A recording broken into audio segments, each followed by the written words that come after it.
का जो उसका तरीकाकार है, एंड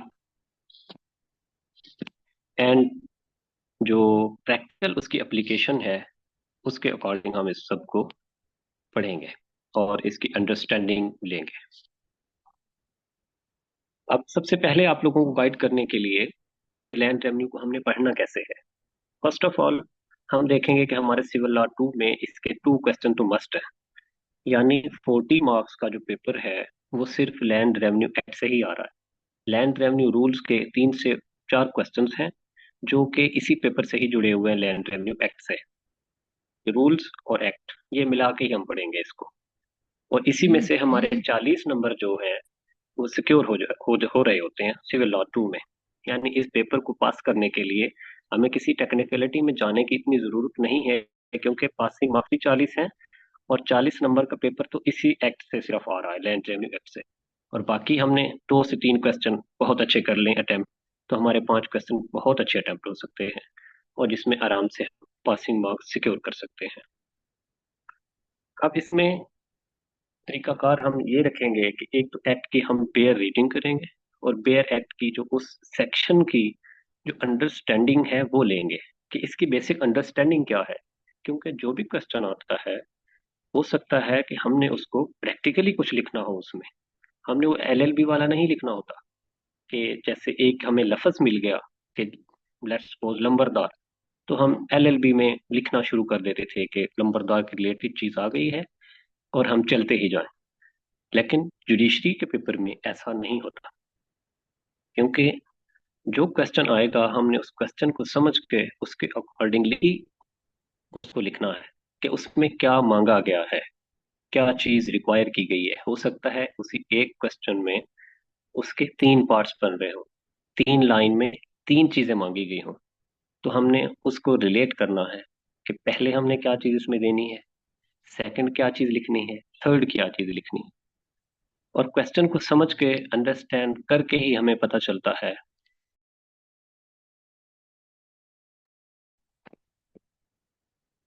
इसमें क्या चीज हमने लिखनी है और इसकी लेंथ कितनी रिक्वायर्ड है। अब जब हम एक क्वेश्चन स्टार्ट करेंगे तो उसमें हमने पहले हर क्वेश्चन में इंट्रोडक्शन भी नहीं लिखना, और हर में रेलिवेंट प्रोविजन भी शायद ना लिखनी हो। तो वो क्वेश्चन हम उस वक्त ऐसा सही अटेम्प्ट करेंगे जब एक बेयर एक्ट के सेक्शन की हमें उसकी जिस्ट भी याद हो, कि उसका उस सेक्शन का ऑब्जेक्टिव क्या है। ऑब्जेक्ट क्या है, ऑब्जेक्ट हमें तब पता चलेगा जब हमें उसकी प्रैक्टिकल अंडरस्टैंडिंग होगी। तो इंशाल्लाह हम इन एक्ट्स को, जो दोनों लैंड रेवेन्यू एक्ट और लैंड रेवेन्यू रूल्स हैं, इनको, इनका टेक्स्ट भी समझेंगे फुली सेंसिटाइज्ड इंशाल्लाह, और इसकी जो प्रैक्टिकल एप्लीकेशन है, और उसी के साथ टॉपिक वाइज हम उसका पूरा क्वेश्चन बना के वो साथ साथ उसी रोज लेक्चर में बताते जाएंगे कि इसका ये क्वेश्चन बन सकता है और इसको अटेम्प्ट ऐसे करना है। यानी आपके हर लेक्चर में लास्ट 5 मिनट्स में हम सिर्फ यही काम करेंगे कि ये जो हमने पढ़ा है आज, इसमें ये क्वेश्चन बन सकता है, और इसका ये क्वेश्चन जब आए तो हमने इसको अटेम्प्ट ऐसे करना है और इसकी इतनी लेंथ बनानी है। ठीक हो गया। अब हम नेक्स्ट चलते हैं कि इसका कोई एक हम सेक्शन को पढ़ते हैं, कि हमने इसको पढ़ के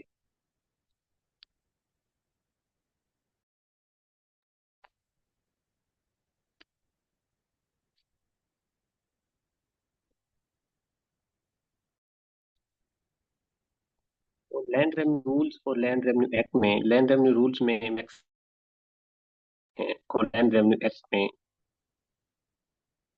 जो है मैक्सिमम 5 to 8 क्वेश्चन बनते हैं।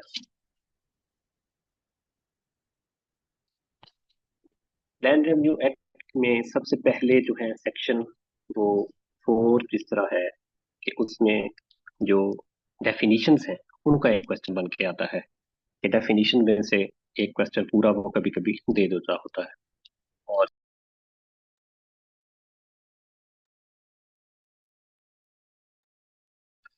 सेकंड जो है इसमें सेक्शन, जो इनकी क्लासेस ऑफ रेवेन्यू कोड्स, कि इसमें क्लासेस कौन कौन सी हैं और उनके फंक्शन क्या हैं। फर्स्ट क्लासेस में जैसे है कि क्लास इनकी स्टार्ट कहाँ से होती है, रेवेन्यू ऑफिसर्स की। अब जो रेवेन्यू ऑफिसर जैसे naib tehsildar, AC, assistant collector class 2, tehsildar assistant collector class 1, and एक मिनट की ब्रेक ले रहा हूँ।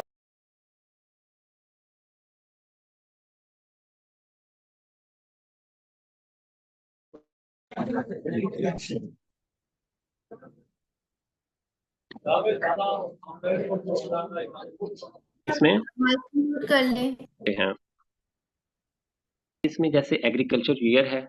अब इसको जब हम जिसमें डिटेल में जब हम करेंगे तो उस वक्त हम इसको पढ़ेंगे कि एग्रीकल्चर ईयर क्या है, उसका पूरा कंसेप्ट लेंगे। असेसमेंट सर्कल है, बोर्ड ऑफ बाउंड्री मार्क जो है इसकी क्या डेफिनेशन है, एंड डिफॉल्टर में कौन कौन से लोग फॉल करते हैं, इनकम्बरेंस क्या है, और इसमें ये चार चार पांच पांच नंबर की एक डेफिनेशन जो है वो आ जाती होती है, और इसका 20 नंबर का एक क्वेश्चन बन सकता है। अब सेकंड हमारा जो है डिविजन्स एंड डिस्ट्रिक्ट्स, इसमें से कम ही क्वेश्चन बनते हैं, लेकिन जो सेक्शन 7 है क्लासेस ऑफ रेवेन्यू कोर्स, इसका बहुत इंपॉर्टेंट क्वेश्चन आता है।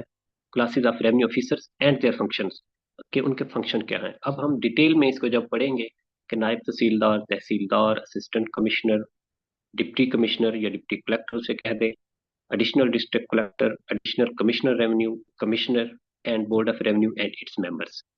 अब इसकी पूरी हम क्लासिफिकेशन तब पढ़ेंगे और इनके पावर्स भी पढ़ेंगे कि इनके पास अपील्स की कब पावर है और रिविजन्स की कब पावर है।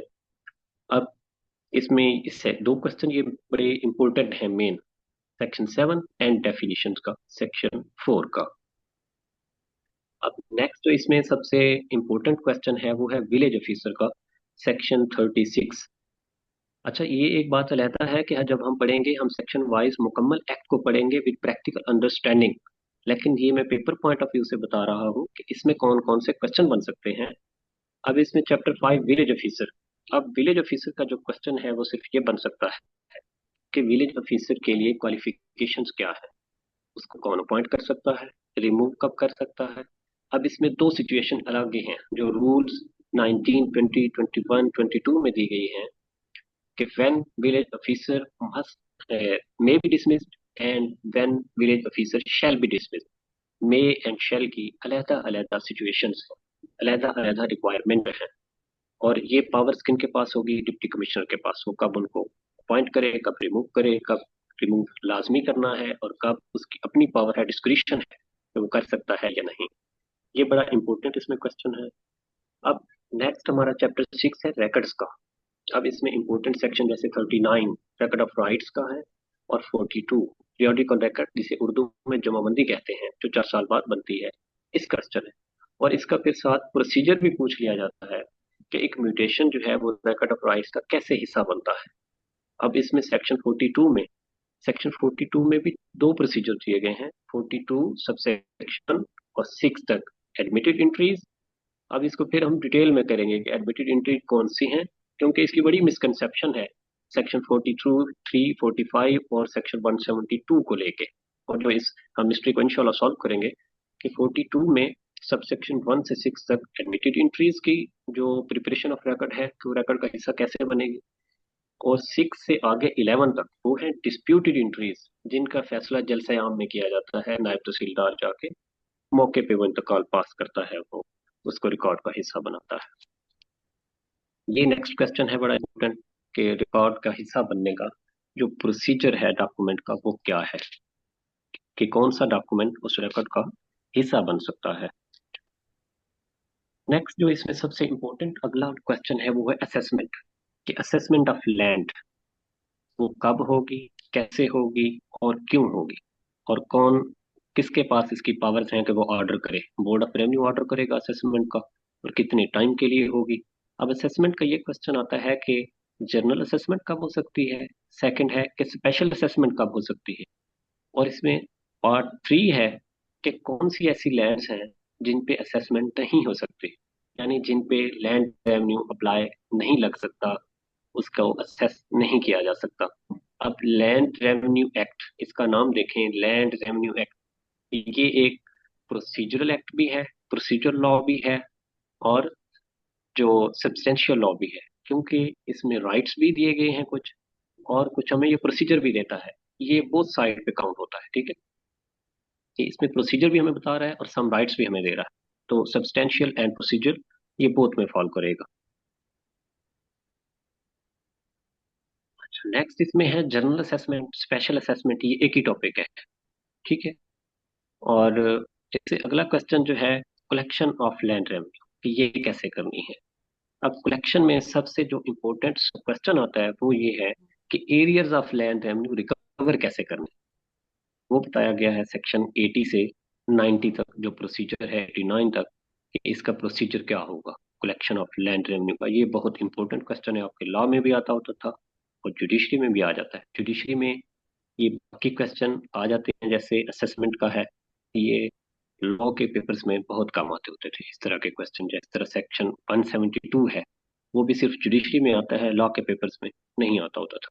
इसीलिए हमने इनको थॉरोली दोबारा पढ़ना भी है और तैयार भी करना है। नेक्स्ट क्वेश्चन इसमें प्रोसीजर ऑफ सेल, ये भी समझना बहुत जरूरी है, लेकिन इसका क्वेश्चन जो है वो कम आता है। और अगला चैप्टर है 9, recovery of other demands by revenue officers, कि जो अदर डिमांड्स हैं लैंड रेवेन्यू से हटकर, जो बाकी डिमांड्स हैं वो भी रेवेन्यू ऑफिसर जो है वो कलेक्ट कर सकते हैं। कोई sum arrear as a arrear of land revenue वो रिकवर कर सकते हैं। वो पावर्स हैं सेक्शन 113, 14 और 15 के तहत। अब असल जो ऑब्जेक्ट है लैंड रेवेन्यू का, वो है भी लैंड रेवेन्यू कलेक्ट करना, यानी लैंड रेवेन्यू असेस करना और लैंड रेवेन्यू कलेक्ट करना। अब उन ऑफिसर्स को पावर भी यही दी गई है कि वो लैंड रेवेन्यू को कलेक्ट करें और असेस करें। और इसमें सम राइट्स हैं, जैसे रिकॉर्ड्स के, जिस तरह रिकॉर्ड ऑफ राइट्स है, पीरियोडिकल रिकॉर्ड है। अब इसमें वो करेक्शन भी कर सकते हैं, चेंज भी कर सकते हैं। अब वो करेक्शन कर सकते हैं और कब नहीं कर सकते, ये हम सेक्शन 172 में पढ़ेंगे। चैप्टर 10 का ये भी बहुत इंपॉर्टेंट क्वेश्चन है, सर्वेज एंड बाउंड्रीज, कि कौन बाउंड्री को फिक्स कर सकता है और कौन सर्वे की इजाजत दे सकता है सेटलमेंट की। जो सेटलमेंट के क्वेश्चन और सेटलमेंट के केसेस होते हैं उसमें ये लिंक कर रहा होता है सर्वे के, सर्वे का चैप्टर जो है। अब 116 से 134 तक ये बस सारा इंपॉर्टेंट है।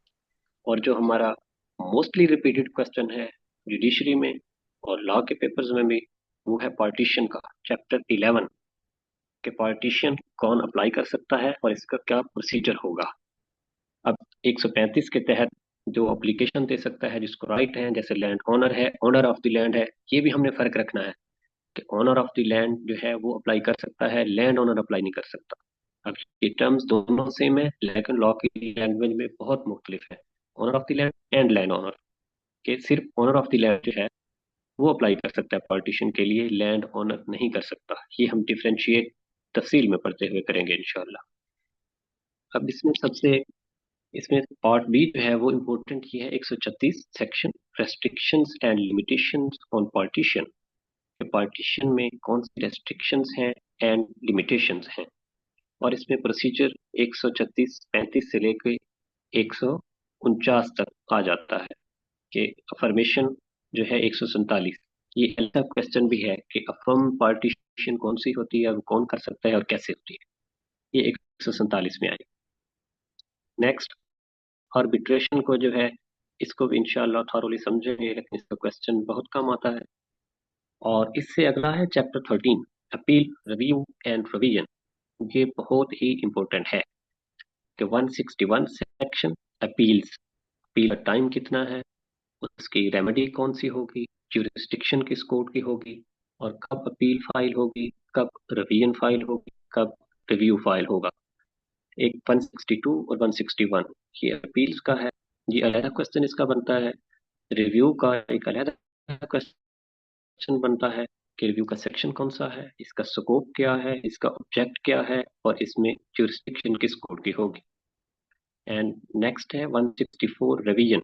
ये भी एक सेपरेट क्वेश्चन है कि रिव्यू रिवीजन कब फाइल हो सकती है, इसकी ज्यूरिस्डिक्शन किस कोर्ट के पास होगी, ये कब फाइल होगी, रिवीजन कब फाइल होगी या अपील कब फाइल होगी।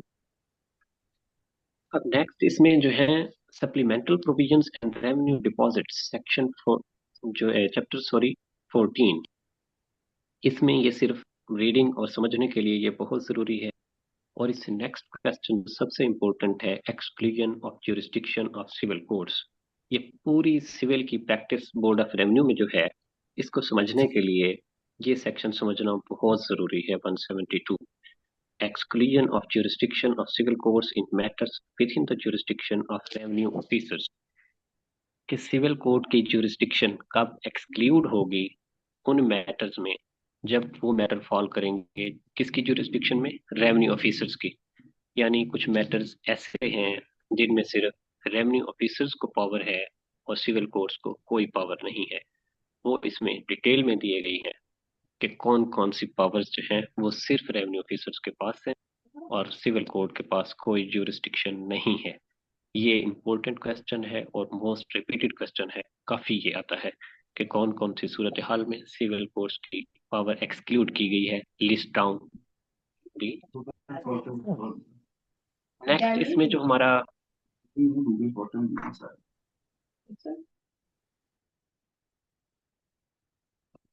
इसमें सबसे ये इम्पोर्टेंट क्वेश्चन यही थे जो बन सकते थे। अब इसको समझने के लिए जैसे 172 है, इसको सिर्फ समझने के लिए हमें लिंक करना पड़ेगा सबसे पहले सेक्शन 42 के रैकेट कौन सा है, फिर 43 पे के इंट्रीज जो हैं वो रैकेट ऑफ राइट्स का हिस्सा कौन सी बन सकती है और कौन सी नहीं, फिर सेक्शन 45 पे कि जो करेक्शन ऑफ इंट्रीज है वो रेवेन्यू ऑफिसर्स, रेवेन्यू कोर्ट्स या रेवेन्यू साइड कब कर सकते हैं कब नहीं, यानी कब करेक्शन रेवेन्यू ऑफिसर्स करेंगे और कब जो करेक्शन है वो सिविल कोर्ट्स करेंगे। वो फिर 45 सेक्शन समझना जरूरी है। 45 सेक्शन को समझने के लिए 43 समझना जरूरी है। 43 को समझने के लिए 42 समझना जरूरी है। जब वो तीनों सेक्शन समझ आ जाएंगे फिर हमें समझ आएगा 172 कि एक्सक्लूजन कैसे हो रही है और क्यों हो रही है, होनी भी चाहिए, या जो जिन मैटर्स लिस्ट डाउन किए गए हैं। फिर इसकी रेमेडी क्या होगी, वो फिर हम सबसे पहले जाएंगे सेक्शन 54 में कि उसके लिए सिविल सूट है, सूट फॉर डिक्लेरेशन। जो बंदा किसी भी एंट्री से अग्रीव्ड है वो सिविल सूट फाइल कर सकता है। अब सिविल सूट वो कब फाइल करेगा, फिर हम जाएंगे सेक्शन 53 पे कि उसको प्रिजम्पशन ऑफ ट्रूथ हासिल है या नहीं, इंतकाल को हासिल है, या जब वो जमाबंदी का हिस्सा बन चुका हो इंतकाल तो उस वक्त उसे प्रिजम्पशन ऑफ ट्रूथ हासिल है या नहीं। अब हम सिर्फ एक क्वेश्चन को देखते हैं कि सेक्शन 4 है जिस तरह डेफिनेशंस का, क्या हम चलते हैं इसको छोड़ के नेक्स्ट क्वेश्चन और करते हैं।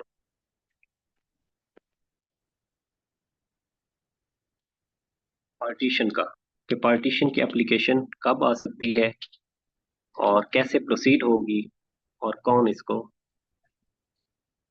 फाइनलाइज करेगा। सेक्शन 135 एप्लीकेशन फॉर पार्टीशन, हम सिर्फ एक सेक्शन को रीड करते हैं कि any joint owner of the land, कि कोई भी मुश्तरका मालिक में apply to revenue officer for partition of his share in the land, यानी सिर्फ अपने शेयर तक के लिए वो पार्टीशन के लिए अप्लाई कर सकता है। इसमें सब क्लॉज ए है, at the date of the application the share is recorded under chapter 6 as belonging to him, यानी जिस दिन वो एप्लीकेशन दे उसका इंतकाल हो चुका हो। Section b, his right to the share has been established by decree which is still subsisting at the date, या उस बंदे के हक में कोई डिक्री एस्टैब्लिश हो चुकी हो और एग्जिस्ट करती हो जिस दिन वो एप्लीकेशन दे। Sub clause c, a written acknowledgement of that right has been executed by all person interested in the admission or denial thereof, या उस राइट के एडमिशन या डिनायल में जो लोग भी आ सकते हैं उनकी तरफ से रिटर्न एक्नॉलेजमेंट हो कि इस बंदे का राइट बनता है या इस बंदे का राइट एग्जिस्ट करता है, वो एप्लीकेशन दे सकता है। ये एप्लीकेशन ऑफ द पार्टीशन है। और जब ये क्वेश्चन आएगा कि list down the procedure of partition, तो उसमें हम सबसे पहले लिखेंगे इंट्रोडक्शन। इस इंट्रोडक्शन लाजमी है कि पार्टीशन क्या है, पार्टीशन कौन अप्लाई कर सकता है और इसको प्रोसीड कौन करेगा, इसमें हम इंट्रोडक्शन में ये बातें देंगे। नेक्स्ट हम लिखेंगे relevant provision, section 135 to section 146 of the land revenue act 1967। अब नेक्स्ट इससे हम आगे लिखेंगे सेक्शन 135। अगर क्योंकि हमें वर्ड टू वर्ड सेक्शन याद नहीं होता हर किसी को, यानी इसको हम रट्टा नहीं लगा सकते, हम इसका कंसेप्ट लेके लिखेंगे। तो आप लिखेंगे gist of the section of 135, या लिख दें सिर्फ कि एप्लीकेशन फॉर पार्टीशन। अगर आपको एग्जैक्ट सेक्शन याद नहीं है तो फिर गलत सेक्शन बिल्कुल ना लिखें, फिर आप सिर्फ ये लिखें कि एप्लीकेशन फॉर द पार्टीशन। अब एप्लीकेशन फॉर द पार्टीशन में जो भी आपने देना है वो कॉपी पेस्ट तो आप कर नहीं सकते, तो अपने कंसेप्ट लिखना है, लेकिन कंसेप्ट में वो वर्ड जरूर मौजूद हो जो लॉ रिक्वायर करता है। आप नहीं लिख सकते टेनेंट ऑफ लैंड में अप्लाई टू रेंट, आप सिर्फ ज्वाइंट लैंड ओनर ही लिखे। ओनर अप्लाई कर सकता है पार्टीशन के लिए, इसमें अपनी लैंग्वेज में, आप इंग्लिश से ही हो लेकिन अपनी लैंग्वेज में लिखा हो। और इसके आगे ये तीन सूरत हाल भी दे देंगे कि वो मालिक हो और उसके फेवर में कोई डिग्री एग्जिस्ट करती हो या कोई रिटर्न अक्नॉलेजमेंट, ये तीन चीजें आप उसमें दें। अब इसमें चूंकि प्रोसीजर उन्होंने पूछा था तो फर्स्ट हमने एप्लीकेशन बता दी। अब हम जो partition in case of inheritance है ये एक्सक्लूड कर देंगे, क्योंकि ये प्रोसीजर का हिस्सा नहीं है, हमने इनहेरिटेंस में नहीं जाना। हमने 136 जो है उसकी थोड़ी सी जिस्ट बता देनी है कि रेस्ट्रिक्शंस कौन सी पार्टीशंस पे हैं। उसमें भी अगर क्वेश्चन पढ़ें और उसको रिक्वायर कर रहा है तब ये हम लिखेंगे, वरना ये भी हम एक्सक्लूड कर देंगे। डायरेक्ट हम 37 पे चले जाएंगे कि एप्लीकेशन आई तो उस पर नोटिस होगा। तो notice of application for partition, तो इसकी जो भी आपको जिस्ट समझ आती है, यानी जो आपके माइंड में कंसेप्ट होगा, the revenue officer on receiving the application under section 135 shall, if it is in order and not open to objection on the face of it, fix a day for hearing, यानी उस application पे कोई objection नहीं है तो वो उसकी hearing के लिए डेट फिक्स करेगा। इसमें subsection A, cause notice of the application and of day so fixed to be served on such of recorded wishes as have not joined in application, and subsection B, if he thinks fit, cause the notice to be served on the proclaimed for the information of any other person whom he may deem to be directly or indirectly interested in application। अब इसमें यह है कि वो कौन कौन से बंदों को नोटिस देगा कि जिनका जो शेयर है वो रिकॉर्ड हो चुका है उसके फेवर में। और बी के तहत किसको क्या करेगा, वो उन सब बंदों को नोटिस भेजेगा और प्रोक्लेम्ड उसका इश्तिहार देगा इंफॉर्मेशन के लिए ऑफ अदर पर्सन, बाकी लोगों के लिए जिनके लिए whom he may deem to be directly or indirectly interested in the application, अगर वो डायरेक्टली इंटरेस्टेड हैं या इनडायरेक्टली इंटरेस्टेड हैं तो उनको भी वो नोटिस करेगा। तो हमारा टाइटल इसमें क्या होगा, सबसे पहले आया था एप्लीकेशन फॉर पार्टीशन, नेक्स्ट है notice of application for partition. अगर आपको सेक्शन याद है तब आप लिखें कि जिस्ट ऑफ द सेक्शन 137 और नीचे लिखते हैं notice of application for partition, इसके आप हेडिंग देंगे और नीचे इसके जो जिस्ट है वो लिख देंगे। अगर एग्जैक्ट सेक्शन याद नहीं है फिर नहीं लिखना, फिर सिर्फ यही लिखना है कि notice of application for partition. Next procedure क्या होगा, addition of parties to application. अगर रेवेन्यू ऑफिसर को ये पावर है कि वो किसी पार्टी को ऐड करे या डिलीट करे, ये आप addition of partition to application के नीचे ये चीज लिख देंगे। इससे नेक्स्ट होगा procedure on admission of application, कि जब एप्लीकेशन पार्टीशन के लिए एडमिट हो जाएगी तो फिर क्या प्रोसीजर होगा इसमें, कि इसमें फिर दो चीजें आगे आ सकती हैं कि question of title, question of title वो डिटरमिन करेगा जो नायब तहसीलदार है या तहसीलदार है। लीगली AC1 को ये पावर्स हैं। AC1 होता है असिस्टेंट कलेक्टर ग्रेड 1, यानी तहसीलदार जो तहसील में सिर्फ एक होता है, पोस्टिंग होती है। बाकी जो उसके नीचे काम कर रहे हैं वो होते हैं असिस्टेंट कलेक्टर ग्रेड 2, नायब तहसीलदार।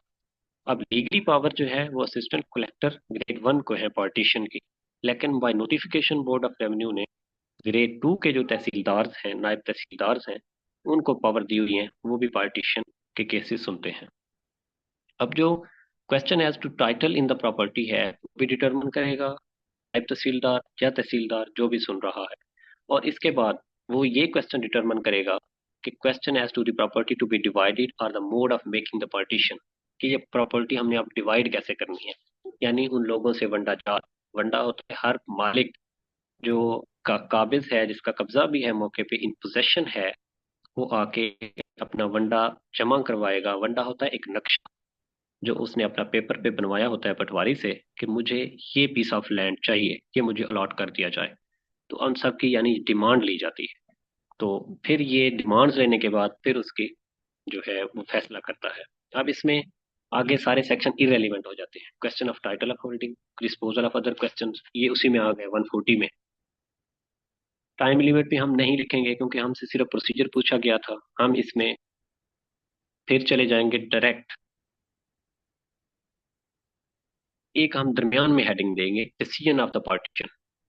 हम अब उसमें ये चीज दर्ज कर देंगे कि after determining the question as to title in the property and the question as the property to be divided, जो है ये दो चीजें दर्ज करके कि a decision will be made by the will be announced by the नायब तहसीलदार और रेवेन्यू ऑफिसर।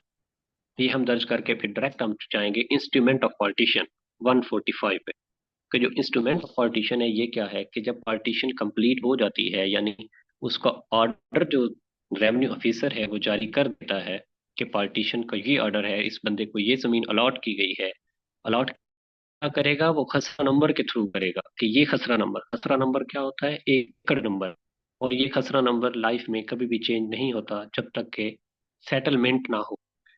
अब पाकिस्तान में सेटलमेंट 1972 में हुई, 78 में हुई, उसके बाद कोई सेटलमेंट नहीं हुई। वही खसरा नंबर 78 से आज तक चल रहे हैं और ये चेंज कभी भी नहीं होते, किसी सूरत नहीं होते जब तक कि नया सेटलमेंट ना आ जाए, कि नई सेटलमेंट नई एस्टेट बनाई जाए।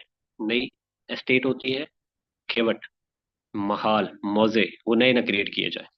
तो उस वक्त तक वही सर्वे नंबर रहेंगे और जो सर्वे नंबर उसने अलॉट किए उसमें सिर्फ अपील का टाइम देते हैं कि 30 दिन बाद, जिस दिन फैसला हुआ उस दिन से 30 दिन बाद अगर अपील फाइल हो गई, स्टे हो गया, तो वो मैटर उधर ही पेंडिंग हो जाएगा।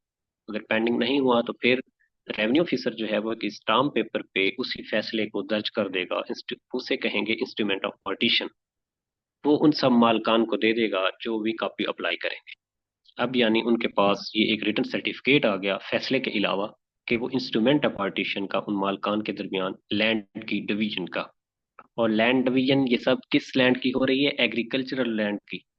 जो रिहायशी यानी साइट या टाउन है वो एक्सक्लूडेड है, उसकी पावर सिविल कोड के पास है, इमूवेबल प्रॉपर्टी एक्ट 2012 के तहत। रेवेन्यू ऑफिसर सिर्फ एग्रीकल्चर लैंड की जिस पे लैंड रेवेन्यू असेस्ड हो उसकी पार्टीशन कर सकता है, यानी जिस पे लैंड रेवेन्यू पे किया जा रहा हो गवर्नमेंट को, उसकी पार्टीशन नायब तहसीलदार या रेवेन्यू ऑफिसर करेगा। अब इससे नेक्स्ट प्रोसीजर क्या है, 146 delivery of possession of property allotted on partition. अब जिस भी ओनर ऑफ द लैंड को प्रॉपर्टी अलाट हो गई, वो इंटाइटल है, वो पोजेशन ले। अब इसमें टाइम फिक्स किया गया है कि वो कितने टाइम में अप्लाई कर सकता है, विद इन द 3 years। यानी अगर अपील फाइल नहीं हुई एक पार्टीशन के मुकदमे के खिलाफ या फैसले के खिलाफ, तो वो मालिक जो है वो सिर्फ 3 साल के अंदर अंदर आके अप्लाई कर सकता है कि मुझे कब्जा दिलाया जाए। अगर दूसरी सूरत ये है कि अपील फाइल हो जाए और केस जो डिफरेंट हायरार्कीज हैं उसमें 10 साल के लिए भी चलता रहे, तो फिर ये टाइम इस पे बाइंडिंग नहीं है। जब आखिरी फैसला होगा तो उसके विद इन 3 years वो आके अप्लाई कर सकेगा कि मुझे प्रॉपर्टी अलाट की गई थी मुझे उसका पोजेशन दिलाया जाए। अब इस पोजेशन दिलाने का प्रोसीजर जो है वो लैंड रेवेन्यू रूल्स में लिखा हुआ है, रूल 67A एंड 67B। जो उसमें एविक्शन की एप्लीकेशन है एंड एविक्शन का जो वारंट दखल है, एविक्शन ऑर्डर उसे भी कह सकते हैं, और उसे उर्दू की लैंग्वेज हमारी लोकल लैंग्वेज में वारंट दखल कहते हैं कि वारंट दखल कब जारी होगा और कैसे जारी होगा। ये 146 तक ये थी हमारी पार्टीशन का क्वेश्चन। और इसमें ये क्वेश्चन ये था और कौन अप्लाई कर सकता है और इसमें प्रोसीजर कौन है। अब इस जब ये क्वेश्चन आएगा तो हमने इस तरह इसको लिस्ट डाउन करना है इस पूरे क्वेश्चन को। जैसे हमने 135 से स्टार्ट करते हुए कुछ सेक्शन एक्सक्लूड कर दिए कि एप्लीकेशन क्या थी, और फिर इसमें नोटिस था, फिर एडिशन टू पार्टीज थी, फिर procedure on admission of application कि उसमें प्रोसीजर क्या अडॉप्ट करेगा, फिर इसमें डिसीजन का एक हमारा जो हेडिंग थी वो थी, फिर इसमें नेक्स्ट जो हमारी हेडिंग थी इंस्ट्रूमेंट ऑफ पार्टीशन, फिर नेक्स्ट थी delivery of possession and on allotted on partition. ये एक हमारा पूरा प्रोसीजर जो है इसमें कंप्लीट हो गया जो भी पार्टीशन के लिए बनता था। अब हम लैंड रेवेन्यू रूल्स का एक क्वेश्चन देख लेते हैं, उनके क्वेश्चन देखते हैं। उसमें सिर्फ फर्स्ट क्वेश्चन जो बहुत ज्यादा इंपॉर्टेंट है लैंड रेवेन्यू रूल्स का, वो रूल 15, 16, 17, 19, 20, 21, 22 कि उसमें जो लंबरदार है, इसके आप देखते होंगे कि प्रैक्टिस में बहुत केसेस हैं लंबरदारी के। ये डिप्टी कमिश्नर से स्टार्ट होते हैं क्योंकि वो अपॉइंटिंग अथॉरिटी डिप्टी कमिश्नर है, और बोर्ड ऑफ रेवेन्यू और हाई कोर्ट तक, और इस तरह फिर ये चलते रहते हैं कि लंबरदारी की क्योंकि जमीन अलॉट होती है, काफी इंटरेस्टेड होते हैं लोग उसमें। तो इसमें इस जो नंबरदारी के क्वेश्चंस हैं, इसको विलेज ऑफिसर भी कहते हैं, इसको उर्दू में नंबरदार भी कहते हैं, और लॉ की लैंग्वेज में, लैंड रेवेन्यू रूल्स की लैंग्वेज में लंबरदार कहते हैं। और हर जो रूल होते हैं उसकी बैकिंग एक एक्ट से होती है। रूल्स एक्ट के कंसिस्टेंट नहीं बनाए जा सकते। तो इसीलिए लैंड रेवेन्यू एक्ट सेक्शन 36 में लैंड रेवेन्यू ऑफिसर, सॉरी, लंबरदार या विलेज ऑफिसर की अपॉइंटमेंट का एक सेक्शन है। तो इसी को, इसको फर्दर जो प्रोसीजर इसका है वो लैंड रेवेन्यू रूल्स में दिया गया है। अब रूल जो 19, 18 और 17, इसमें ये है कि कौन राइट रखता है अपॉइंटमेंट का, किसको अपॉइंट किया जाएगा, उसकी क्वालिफिकेशन क्या होंगी, डिस्क्वालिफिकेशंस क्या होंगी, और फिर इसकी रिमूवल का प्रोसीजर भी उधर ही बताया गया है 20, 21, 22 कि कब वो डिसमिस लाजमी किया जाएगा और कब डिस्क्रिशन पे है कि वो डिसमिस होगा। ये एक क्वेश्चन बहुत इंपॉर्टेंट है, जो मोस्ट रिपीटेड क्वेश्चन है लंबरदार के अपॉइंटमेंट और उसकी डिसमिसल का। ये एक question land land rule intent है। फिर इसमें सबसे ज्यादा इंपॉर्टेंट है, वो रूल है 67A, एप्लीकेशन जो है फॉर एविक्शन। और फिर इसमें है रूल 67B, जो कि है कि एविक्शन का जो वारंट दखल है, वारंट कैसे जारी होगा, उसमें सारा प्रोसीजर है। अब लास्ट टाइम जुडिशरी में एक एप्लीकेशन का आया था इविक्शन की, कि उसमें क्या क्या रिक्वायरमेंट होगी, कि उस एप्लीकेशन में क्या क्या चीज शामिल होनी चाहिए, लिस्ट डाउन करें सारी चीजें। वो सिर्फ आपने जो रूल में चीज दी गई है सारी, वो सारी आपने बता देनी थी। अब आप उसको रटा नहीं लगा सकते, क्योंकि वो सारी चीज आप याद नहीं कर सकते। जब आपको एक प्रैक्टिकली उस चीज का नॉलेज होगा और उसकी प्रैक्टिस और ऑब्जेक्टिव का पता होगा, तो आप उसको अपनी लैंग्वेज में रिप्रोड्यूस कर सकते हैं। आपको ऑटोमेटिकली पता होगा कि इस एप्लीकेशन में क्या क्या चीज रिक्वायर है और क्या प्रोसीजर है, और प्रोसीजर के लिए क्या रिक्वायर है, तो हमने क्या क्या एप्लीकेशन में लिखना होता है और क्या क्या उसके साथ अटैच करना होता है। तो वो आपको अच्छी तरह इस तरह अंदाजा हो जाएगा जब आप प्रैक्टिकल अंडरस्टैंडिंग के साथ वो चीजें आपने की हुई होंगी। अब स्टूडेंट्स, इसमें विलेज जो रेवेन्यू ऑफिसर और विलेज ऑफिसर जो आ गए सारे लैंड रेवेन्यू रूल्स और लैंड रेवेन्यू एक्ट में, इनकी हायरार्की, इनका काम, इनकी अपॉइंटमेंट, इनकी पावर्स और रैकेट बनाने की पावर, और जो रैकेट के अबाउट है, पार्टीशन का है, ये चीजें हम इंशाल्लाह एक थारो लेक्चर्स में लेक्चर वाइज इसको लेके चलेंगे। और हर लेक्चर में हम कम से कम एक से दो क्वेश्चन, और सेक्शन वाइज हम चलेंगे कि उस सेक्शंस में कौन सा क्वेश्चन बनता है उसकी प्रैक्टिकल अंडरस्टैंडिंग के साथ और पेपर पॉइंट ऑफ व्यू से करेंगे, और इसको समझते भी जाएंगे साथ साथ। अब डियर स्टूडेंट्स, आपके क्वेश्चंस का टाइम है।